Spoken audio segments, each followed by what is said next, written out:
North east ഫാമിലിയെ കൊണ്ട് കേരളം കാണാൻ വന്നതിൻ്റെ രണ്ടാമത്തെ ദിവസമാണ്.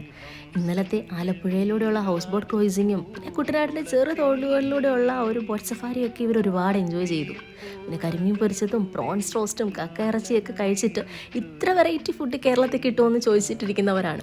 അപ്പോൾ പിന്നെ അവർക്ക് കുറച്ച് നാടൻ വിഭവങ്ങളൂടെ ഒന്ന് ട്രൈ ചെയ്യാൻ കൊടുക്കാമെന്ന് വിചാരിച്ചിട്ട് ഞങ്ങൾ വർക്കലയ്ക്ക് പോകുന്ന വഴി അടൂർ അമ്മച്ചിക്കടയിൽ ഒന്ന് നിർത്തിയതാണ് കേട്ടോ. ഇവിടെ വന്നിട്ടാണെങ്കിൽ ഇവർക്ക് ഏറ്റവും ഇഷ്ടപ്പെട്ടത് മത്തി പൊരിച്ചതും അയില പൊരിച്ചതും ഒക്കെയാണ്. നമ്മുടെ പഴയ രീതിയിലുള്ള ഓല മേഞ്ഞിട്ടുള്ള ഒരു ചെറിയ കട.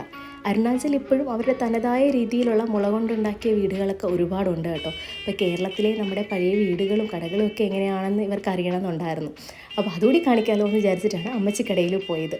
ഇവിടെ നമ്മൾ ചട്ടിച്ചോറും പിന്നെ ഷാപ്പ് സദ്യ മിക്സ്ഡും ഷാപ്പ് സദ്യയുടെ മീൻ ഷാപ്പ് സദ്യയും ഒക്കെയാണ് കേട്ടോ നമ്മൾ ഓർഡർ ചെയ്തത്. പിന്നെ കപ്പ ബിരിയാണി അതൊക്കെ ഇവർ ഫസ്റ്റ് ടൈമാണ് കഴിക്കുന്നത്. അപ്പോൾ നമ്മുടെ ഫുഡാണ് ഇവർക്ക് കേരളത്തിൽ വന്നിട്ട് ഇപ്പം ഏറ്റവും ഇഷ്ടപ്പെടുന്നത്.